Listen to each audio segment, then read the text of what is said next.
everyone, welcome back to Real Talk, this Senior Style Guide podcast.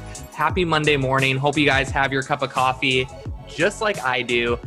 Today we are with Lacey Carroll. If you guys haven't seen her work, go check it out. Stop the podcast YouTube video, go to Instagram really quick and check it out because she is amazing.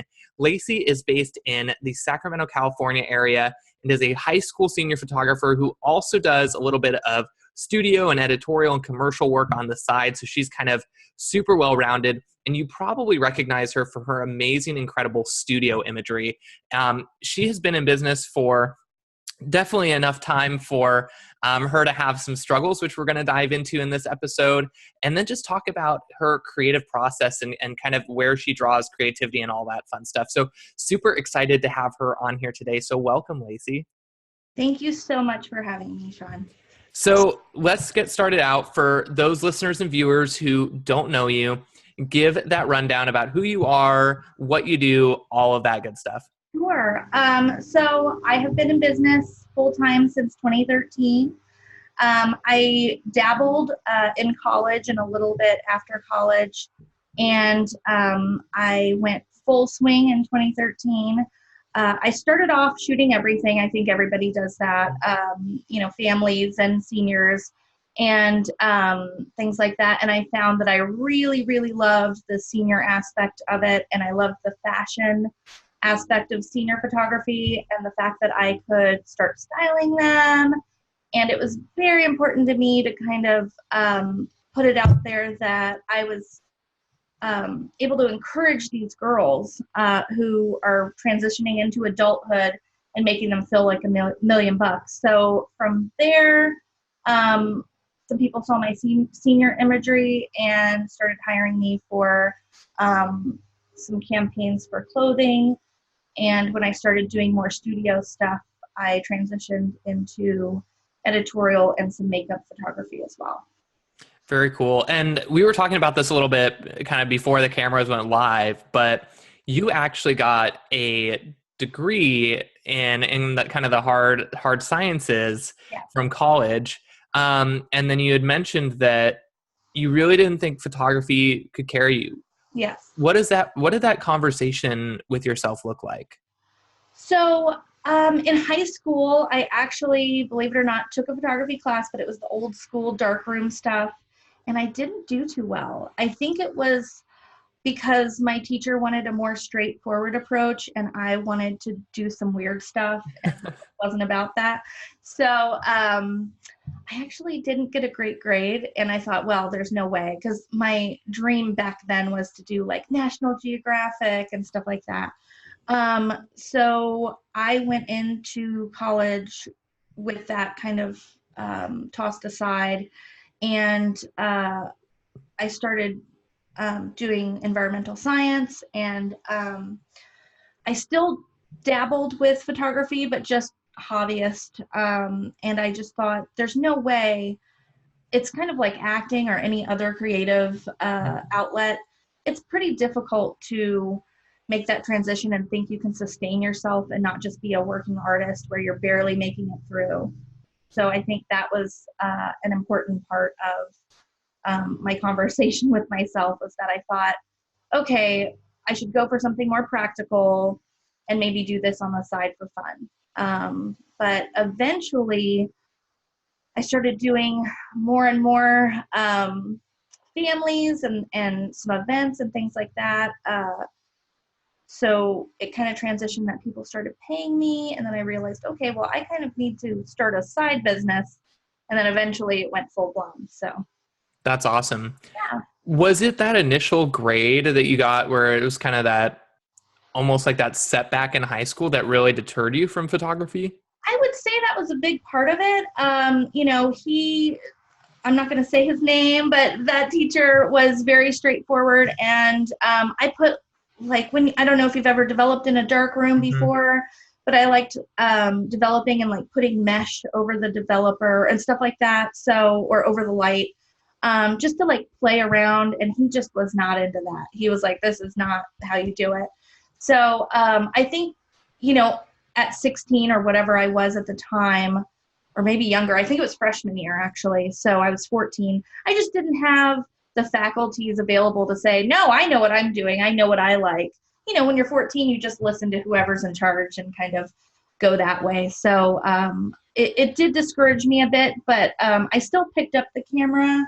And I had a small little, when digital cameras came out, I had a small little one that I would kind of play around with. And I always still dabbled, but definitely did not have the confidence to do something, professionally.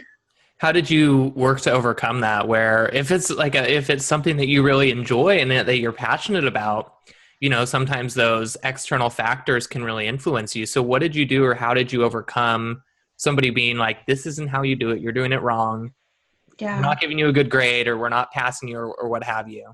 So I think it was out of almost necessity. I was also, when I was in college, I was minoring in journalism as well. And since I was in the science world, I would do a lot of stories that had to do with science and the environment. And I think a lot of the times the photographers wouldn't show up because it was kind of a boring story. It wasn't, front page. So I ended up renting a camera from the journalism department and taking my own photos. And I got a few accolades for them in the college journalism world. So I ended up saying, well, maybe I'm not so bad. So that kind of boosted my confidence. And then eventually I started taking photos for family members, close friends, and then they wanted to pay me, and it kind of went from there. So let's talk about that. You mentioned that it was that accolade that kind of worked to help build confidence. Yeah. What did your inner self say? It's hard as an artist to stay true to yourself and kind of get those accolades and understand, where you're coming from, what perspective you're coming from. And with the journalism department kind of giving me those accolades, it really did help make me realize, okay, maybe my perspective isn't for everybody, but that doesn't mean it's not valid. So that kind of validated myself at the time. And I just realized I do like working with people. I do like capturing those moments. So, even though it started as more of a, journalistic style, it went into portraiture rather quickly because that's what I realized I enjoyed. Yeah, absolutely. So after you graduate from college, you get your degree, do you start your business right away? Do you take some time off? I went straight I actually worked at the Environmental Protection Agency, which is what landed me in Sacramento because that's the capital of California. So I was working for them, and I got put on contract because of the recession. So it was difficult to find work as a newly graduated person. It was probably a year and a half after I graduated, so I didn't have a whole lot of work experience. So the market was tough, and I started doing marketing on the side. And with marketing, you have to take photos. So it just kind of snowballed from there. And I was at that marketing job for about 2 years. And after that, I went full-blown photographer. That's awesome. Yeah. So now you're doing high school seniors, you're doing some editorial. You said you just shot a makeup campaign. How did you get into kind of high school seniors besides, just the fashion stuff? And then what drew you to those other genres as well?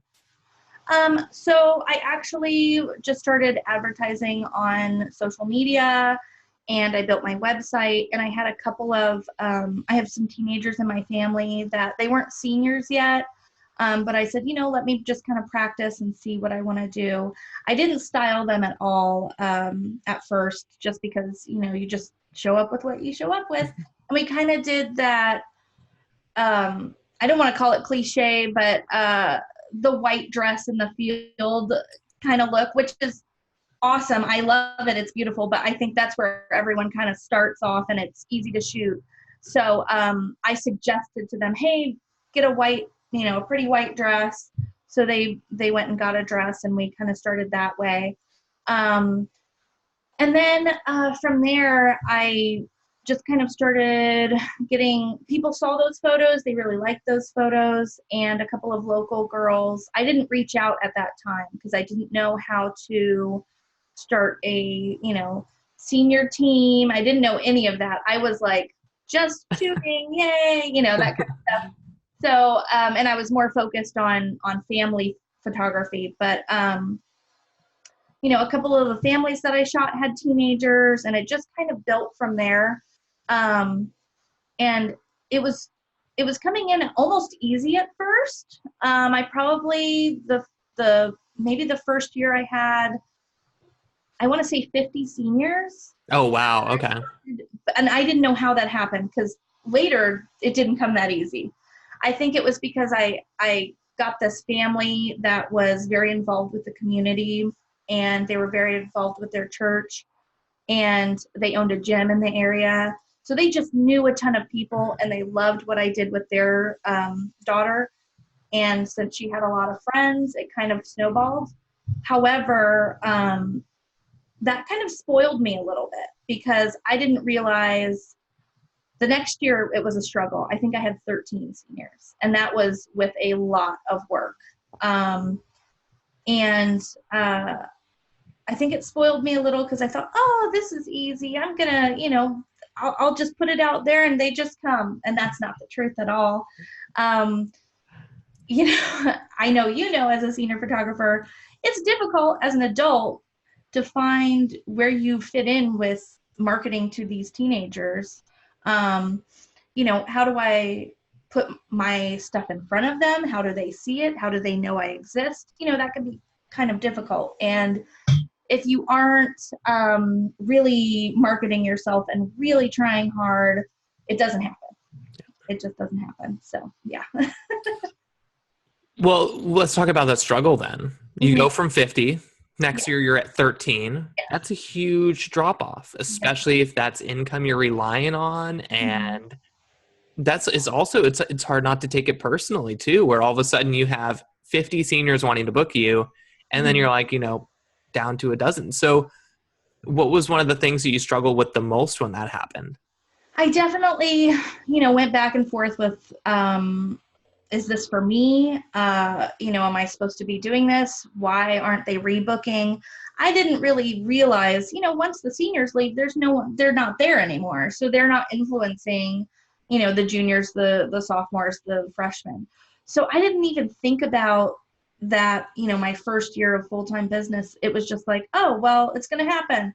And then I started realizing, and I started joining groups like Senior Style Guide, and realizing, oh, I have to actually put myself out there more. I have to go to games and pass out cookies at football games and stuff like that, which was so not my style because in high school, you wouldn't have caught me dead at a football game. Like, honestly. So I kind of had to transform myself into, and I took my marketing knowledge that I had. Oh, I have to appeal to this demographic. It might not be me, but my brand is not necessarily me. My brand is my clients and the clients that I want. And that was probably the most difficult thing to let go of. And I think that a lot of people struggle with that. You are not always your ideal customer or client. Sometimes you're appealing to a demographic that you may not necessarily be in, or and it was a difficult transition, but I made that decision, and I started going to football games and things like that, passing out some cookies that I made. I also teamed up with a local little snack shop that's near one of the high schools that I really wanted clients in. And we did like a cool little thing where they did a raffle for me. And, I sponsored them to use their cookies at some of the games and stuff like that. So it was a good match. And I ended up getting, towards the end of that year, I ended up booking about, I want to say 27 or 28 seniors. And after that, I went to almost 150. Wow. So it was definitely crazy that happened. So I think 2015 was my year of biggest growth, because I went from 27, and I did have headshots and families in that time that were a little bit easier to market to for me, but I went almost all seniors in 2015. So you went from, a few dozen to now all of a sudden you're at 150. Yes. That's got to be super overwhelming, I would imagine. It was anxiety inducing a little bit because of the way that I edit. I am a perfectionist, so it was difficult for me to batch edit. And so I started outsourcing my editing. I actually had a assistant that I taught everything to, so she would edit about 25 to 30% of my sessions.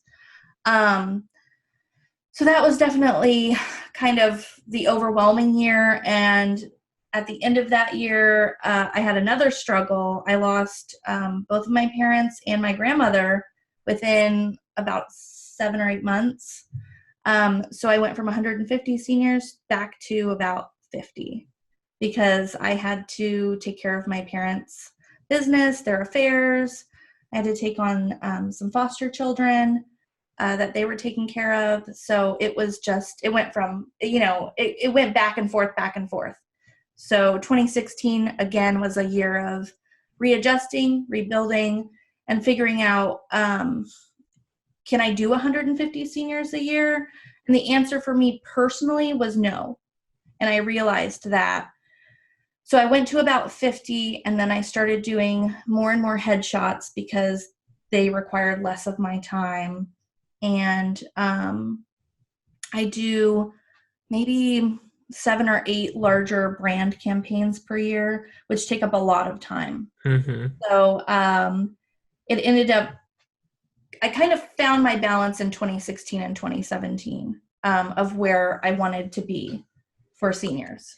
And what do you think that it took for you to find that balance? Because a lot of photographers would look at it and say, 150, if I shoot 150 a year, man, I'm set.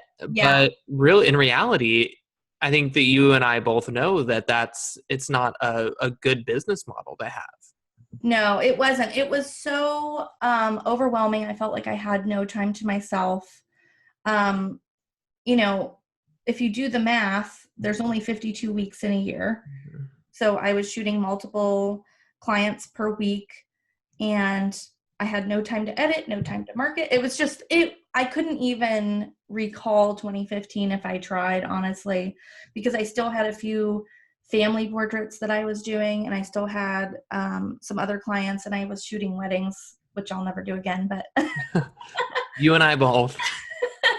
But so it was an overwhelming year, and I think sometimes less is more. And when if you're charging your full worth, you don't need to do 150 seniors a year.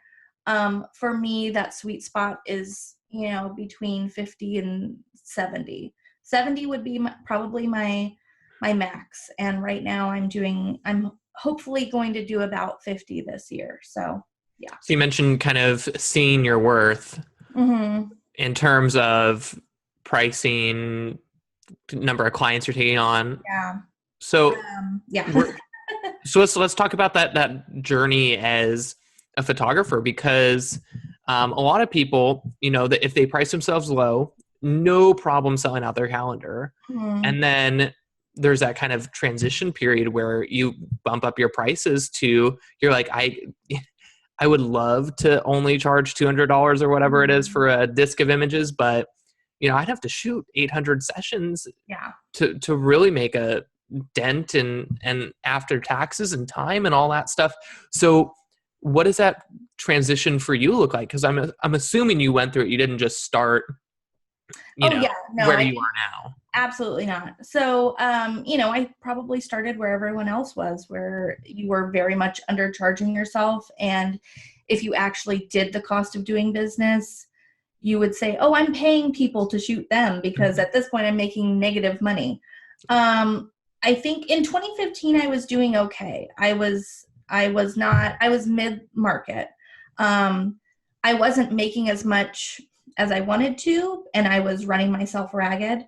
So about 9 months into the year, I upped my prices and I still was getting bookings. And they weren't slowing down. So I was like, oh my gosh. So in 2016, I made the decision to go to the high end of the market where I'm at. And that definitely slowed my bookings down, but I'm making more money. So I'm working less and making more money.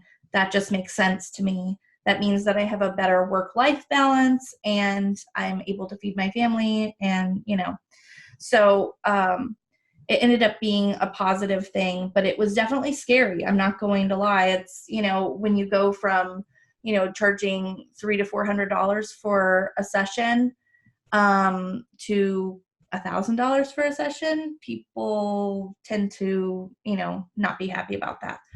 But you're going to find those clients, even if you're not in a big city. And honestly, most of my clientele doesn't come from, Sacramento, it's a mid-level city, but a lot of my clientele comes from the country. They're like, that's who wants this. So it's not necessarily, for those listening, well, I live in blah, blah, blah, wherever. I would say I've made bookings in other states, and people hear the word California, so they think, people are going to want to spend more money, but Sacramento is kind of a cow town. That's what we call it sometimes. We're surrounded by farms, and it's the farm to fork capital. So it's not necessarily like this big city with, all that stuff. So I kind of made a big jump. I went from, I have 3 packages, and my lowest package when I was doing a bunch of seniors was $325, I think, for everything. And then I made it to where my lowest package was $825. And I will say I just got lucky and was able to get people to pay for that. And it doesn't always work, so maybe do increments. But it worked for me. And I like shooting 50 seniors a year. That makes me happier. Yeah. I'm curious to hear your take on this too, because I always say that you mentioned you were in kind of that middle market. Mm-hmm. I always say that the most dangerous place is that middle. Absolutely. It's easy to get booked when it's easier to get booked when you're a lower priced photographer. And then when you're a higher priced photographer, I think that it helps differentiate your brand. And I think that it's easier to get booked as a high-end photographer than that middle, where everyone is fighting over kind of like that no man's land, where there's not a whole lot of differentiation in the brands. Everyone's kind of doing it similar because they need to take on so many more seniors that they don't have that time to define that brand or individualize the session maybe as much because they're so busy with other things. What's your take on that? I completely agree with you. I think, when I was at that mid-level market, I was fighting people that had a very similar structure to me. The only difference was I was offering a style closet, but that meant my overhead was bigger, which meant I was making less money. Mm-hmm. But I was fighting with them for the same prices. I think if you are in that mid-level market, you better do something to really stand out, and you have to rebrand yourself to look a little different. I think, there's a ton of photographers in my area, just an absolute ton. And there are plenty of clients to go around, and I think there's clients for everybody. But, someone who's booking a photographer that's charging $150 to $200 is probably not going to book me. The people that book me want a certain look. They want to be styled, and they want it to, feel like a model for a day. And that's the experience that I offer. But there's there's great photographers all over, and everyone can offer their own experience. It's just finding what isn't in your market or something that's not overly represented in your market and targeting that. You're really known for having that creative, different, unique style. How did you find that, and what did you find was the difference between your creativity level maybe when you're shooting 150 versus dropping down to kind of where you are now? Oh, the creativity level when I was at 150 clients was next to nothing. Yeah. I did have a small style closet at the time, but it was mostly like floral maxi dresses and maybe a few cute coats. I mostly had accessories because I found that my clients would show up and they would have, cute outfits, but they weren't accessorizing them properly to make for this, cohesive look. So I kind of bought a few hats, a few scarves, a few things like that. Because no matter how much I told them to bring that stuff, they wouldn't. So my style closet was kind of built out of what I wanted to shoot. And, living in Sacramento, it's not, LA or New York. So I wanted to shoot what looked like a fashion magazine. And so in order to do that, I had beautiful clients, and I decided to take $1,000 out of my kind of like savings and put it towards some really cool clothes. That was my goal. And then I told myself over the next few years, I'll only spend this amount of a month towards that. I'll sell what doesn't work.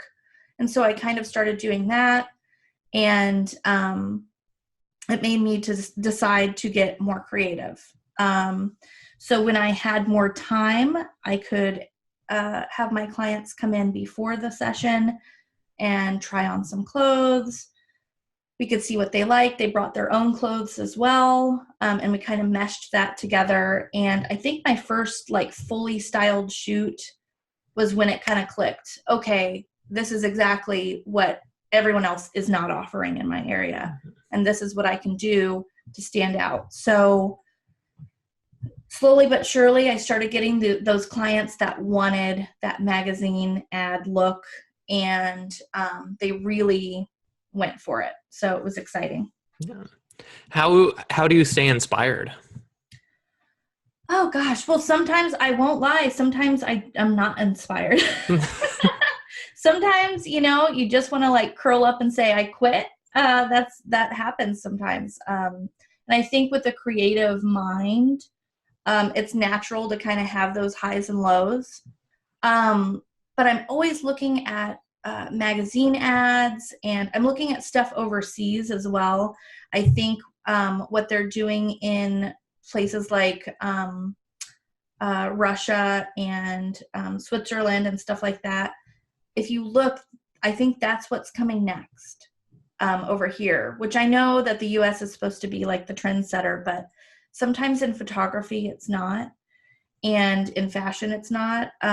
So I've noticed that there's a lot of kind of messy hair, kind of sports wear, like they have like the tennis. Kind of like that athletic fashion. Yeah. So I kind of keep an eye on that stuff. Vogue Serbia is like the coolest. If you guys aren't subscribed to Vogue Serbia, I can't read a darn thing in it, but they have the coolest pictures. And so I kind of keep an eye on that kind of stuff. I try not to draw from other photographers in my area.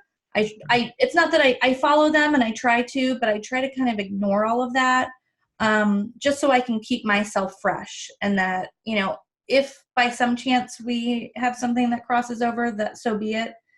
But I know that I'm getting it from, wherever else. So absolutely. Yeah. What do you say to those that struggle to be creative or struggle to be inspired? Because it was so funny. I was sitting at it was the Push conference about 2 or 3 years ago, and I think it was Brooke Daniels was doing a piece on styling, and she's like, yeah, you just take this like, it was like a flower basket or something like that. She's just, you just flip it upside down and now it's a hat. And I was like, in what world? I was like, I couldn't awesome. believe it. So for those photographers like myself, where, creativity doesn't necessarily come as naturally, What do you say to them in kind of inspiration or figuring out how to find creativity? So I think, I always tell my seniors, if you're shopping and you're not sure what will look good, always look at the mannequins when you're shopping. Tara Rochelle says the exact same thing. Yes. Yep. I mean, honestly, if you feel you are completely stuck creatively, let the people who do it professionally do it for you. So walk into Forever 21, or as Tara Rochelle would say, Zara, or, H&M, something like that. And look at the mannequins, see what they're wearing, look at the ads and see what they're wearing, and kind of go from there. But I think it starts to happen instinctively. I did always have, I don't want to say a passion for fashion, but that's the only thing I can think of. But I've always loved fashion. So I think some people, obviously, it will come more naturally too. But I'm raising two girls that have totally different fashion sense than I have. One is more of a jeans and a t-shirt kind of gal. And the other one is more into like anime stuff that is like way over my head. I have no idea what's happening. So, I think you can find inspiration for every client as long as you keep yourself open-minded, look at magazines constantly. And if you don't want to buy a magazine, you can go on, there's there's Vogue.com and everything else. Pinterest, Instagram, hashtag, all of that stuff. Yeah. And SeniorStyleGuide.com. Yes, of course. So yeah. Well, and for those people that are looking at that, what's your advice for, taking one idea and not just straight off ripping off of it and making it your own? I would say find colors. Start with colors, not patterns. So start with colors that are either complementary, or if you want to do something, look at that color wheel. And like, if you look at a color wheel, orange and purple are on the opposite sides. So you would think, ew, who wants to put that together? But in fashion, that's okay. So if you want to go something completely different, or you want to go with the complementary colors, you can look at designseeds.com. They have a really cool thing where they take pictures and then they find the color schemes for each. And, you can use it for your wedding. You can use it for styling and mood boards and everything else. So that's another thing that you can draw from. And I think, what was the name of the last one? Design Seeds. Design Seeds. Cool. Yeah, it's really a cool little website.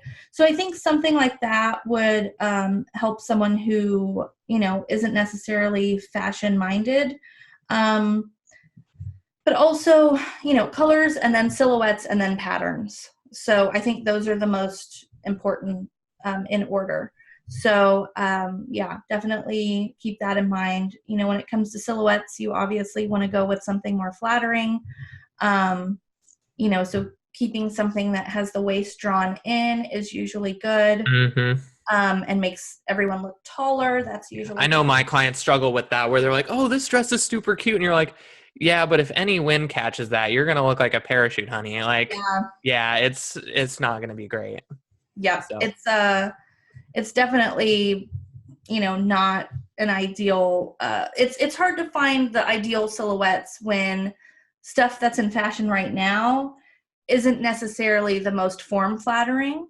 When you look at, when you go to Target, they have the block tops, mm-hmm. which are really cute if you're very, very thin and have a long torso, but everyone else, it's terrible. And so I think, convincing your clients, hey, this is what is going to photograph well, is very, very important. I actually already have a guide that kind of shows them, and I have to update it all the time. I did my first one probably in 2015, but if I showed you guys that now, it's like totally 2015 fashion. So I have to keep updating it. But it kind of shows, this is what's going to look good, and this is why it's going to look good. Yep. Yeah. Do you ever feel like you've already shot your best work? No, not at all. I think my best work is always the next one. I try to, I just did this one with the parachute dress. That was super fun. That wasn't the only outfit we did, but it was such a fun shoot. And I was so inspired the entire time because we started off in Old Town Folsom, and it has this really cute, kind of like these old shops and coffee shops. So we put her in like this cute little boho thing. And then we found a arcade that I didn't even know existed back there. So we put her in this cool dress that has like silver and pink, and it totally went with the vibe of the arcade. And then the last outfit of the day was that parachute dress. And I've never shot one before. And I was just like, oh my gosh, I just want to do this all the time. It was really fun. So I think, your best work is always ahead of you if you keep innovating and if you keep trying. I love it. Let's go off of this. What's your kind of current pulse on the industry? Where do you think it's heading? Where do you think it is right now? It's difficult because I know with phones getting more digitally advanced and yeah. I think it's obvious. I mean, I've shot a couple of seniors that I know their younger siblings might not come to me because I haven't booked them yet, and they're juniors. And I'm like, well, is it because their friend has a good camera? Is it because, they found someone else? It's hard to tell. I know that I feel there's always going to be a client that wants an experience. And I think as a photographer, it's important to create an experience and not just show up on the day of, take some pictures, and then send them, in the mail later, or whatever it is. That's why I think it's important. And the people that will survive are the people that offer an experience. And that doesn't mean you have to have a studio. I offered all of this without a studio for a very long time. So I think that's who's going to survive kind of this. Everyone has a digital camera or access to a really good camera kind of wave. So yeah, it's scary. It's definitely scary. I think the experience is what's going to keep us afloat. If you were going to talk to one photographer, maybe who's struggling in some capacity, whether that be business or creativity or art or what have you, what's that one piece of advice or that one lesson that you give them? I would say try something different. If what you're doing now isn't working and you've been trying for a long time, shake it up a little bit. I've had to shake it up multiple times, and it's scary to do, but you kind of just have to. Focus on the business side first and foremost. I think without a solid understanding of how to run a business on your own, there's no way you'll ever be successful. So understanding your cost of doing business, understanding how to market, and that whole back end is far more important than anything you'll put out there on social media and any photo you'll shoot, because I know a ton of photographers who are very successful who aren't necessarily the best photographers in the world, but they get clients because they know how to do their own business and they know how to network. And it's all about, if you're not getting bookings, it's because you're not putting yourself out there more. And that was a hard lesson for me, that's for sure. Because like I said, that second year of business, I was just like, where is everybody? I did not have a lot of bookings. So face-to-face is so important, and word of mouth is so important. Absolutely. I love it. And I think that's a great wrap for this podcast. Where can people connect with you online, via social, all of that good stuff? So I am at Lacey MC, which is LACEY MC on Instagram, and then Lacey M. Carroll on Twitter, and Lacey M. Carroll on Facebook. Perfect. Website or anything like that? Oh, yeah. And www.lacymcarroll.com. Website still exists. Yes, so. It does. Awesome. If you guys are joining for the very first Real Talk, if this is your first time ever listening or watching, welcome. If you guys are a longtime viewer and listener, welcome back. I always like to wrap with our guest asking a question to you guys, our listeners and viewers, which Lacey will do in just a second. But first, go ahead, take a screenshot of this podcast, share it on Instagram stories, tag at Senior Style Guide, at Sean Brown Productions, and then tag Lacey at Lacey MC on Instagram. Perfect. And answer this question below so that we can connect with you and just give you a little shout out and say hello. So with that said, what do you want to ask our viewers? I'm going to ask what their favorite pizza topping is. Favorite pizza topping. I like it. Keeping it simple today. So perfect. Awesome. Well, thank you so much, Lacey. Definitely, if you guys have not had a chance to check out her work, I highly encourage it. It's a huge source of inspiration just to see what she's doing. And then, like I said, make sure that you connect with us so that we can say hello. And thank you guys for watching Real Talk. So with that, we'll sign off. And until next time, we'll see you guys later.